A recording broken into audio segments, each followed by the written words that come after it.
तत्पूर्वी आज सकाळी मुख्यमंत्री देवेंद्र फडणवीस यांनी वंताराच्या वरिष्ठ अधिकाऱ्यांसोबत चर्चा केली।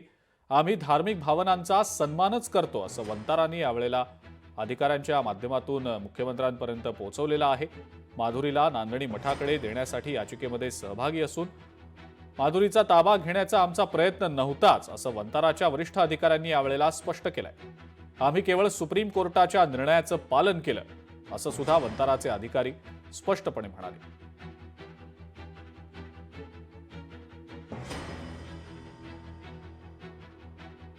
आज मी वनताराच्या अधिकाऱ्यांना बोलवलं होतं, त्यांच्याशी मी चर्चा केली। सुप्रीम कोर्टाला विनंती करू की हा हत्ती म्हणजे माधुरी त्याला तिथेच आपल्या कोल्हापूरमध्ये नांदणी मठ जे आहे त्याच्या परिसरामध्ये तिथेच आपण एक रेस्क्यू सेंटर तयार करू। हाय पॉवर कमिटीने ज्या प्रकारचे निर्देश दिले आहेत त्या निर्देशानुरूप सर्व प्रकारच्या सोयी तिथेच करू आणि तिथेच तो हत्ती आपण आणू अशी आम्ही मागणी करतो आणि तुम्ही त्याला समर्थन द्या। त्यांनी त्याला समर्थन देण्याचंही मान्य केलेलं आहे आणि सोबत त्यांनी हे देखील मान्य केलेलं आहे की जर कोर्टाने अशा प्रकारचं काही आदेश आपल्याला दिला, जो कोर्ट देईल असं आम्हाला वाटतं आहे, तर ते तयार करण्याचीही पूर्ण व्यवस्था, कारण त्यांना त्यातलं एक्सपर्टीज आहे, ते सगळं ते करून द्यायला देखील तयार आहे। आजच त्यांनी वंताराचे सीईओ विवान यांच्याशी या ठिकाणी चर्चा केली आणि आज त्याचं ट्विटही त्यांनी त्या ठिकाणी केलंय आणि त्यांनी जो वंतारा परिवार आहे त्याला सुद्धा महाराष्ट्र शासनाबरोबर मठाबरोबर राहण्याचं नियोजन त्यांनी या ठिकाणी असल्याचं सांगितलंय।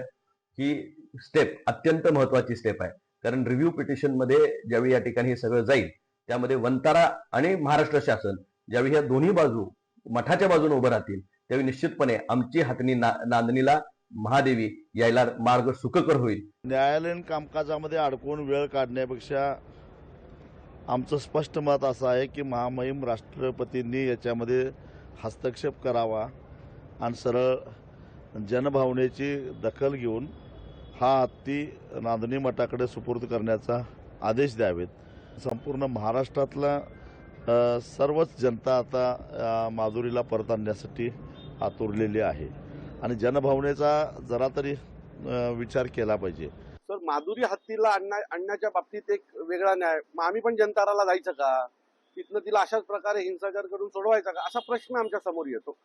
मला असं वाटतं जर कबूतर खाण्याच्या बाबतीत एक न्याय होणार असेल तर माधुरी हत्तीच्या बाबतीत पण न्याय होणं गरजेचं आहे, कारण त्याच्याही बाबतीत अनेक कोल्हापूरकरांचे असतील, अनेक मुंबईतल्या लोकांचं आस्थेचा विषय झालेला आहे तो। अनेक लोक आजही घरात माधुरी हत्तीसाठी रडत आहेत। कोल्हापूरमधनं मला अनेक फोन येतात, अनेक फेसबुकला मेसेंजरवर मेसेज येत असतात की दादा या बाबतीत सन्माननीय राजसाहेबांनी पण एक भूमिका घेतली पाहिजे। तर मला असं वाटतं की हे दोन्ही विषय हे सुप्रीम कोर्टाच्या आदेशाने झालेले आहेत आणि सुप्रीम कोर्टालाच रिक्वेस्ट करून ह्या दोन्ही विषयांवर मार्ग काढायला पाहिजे असं मला वाटतं। यामध्ये कायदेशीर मार्ग काढून, कायद्यात बदल करून, अमेंडमेंट करून राज्य सरकार, केंद्र सरकार जर तुमचं त्या कर्नाटक आणि आंध्र आणि महाराष्ट्र इथं बॉर्डरवरती हत्ती पिसाळलेले केरळमध्ये ते काय धिंगाणा घालतायत, गावात घुसतायत, अमकं होतंय, त्यांचं पुनर्वसन करायचं असेल, तुमचं काय ते वनतारा द्या सोडून त्या ठिकाणी दुसरं एखादं काहीतरी अभयारण्य चालू करा, त्या ठिकाणी त्यांच्या अजून सामाजिक संस्था असतील किंवा वनतारावाले असतील त्यांची मदत घ्या,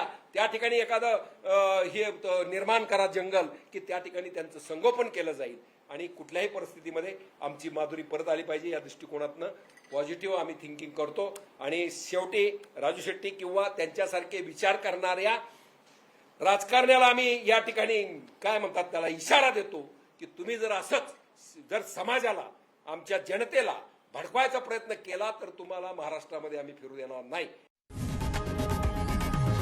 लोकशाही मराठी ऐका, पहा, जागरूक रहा।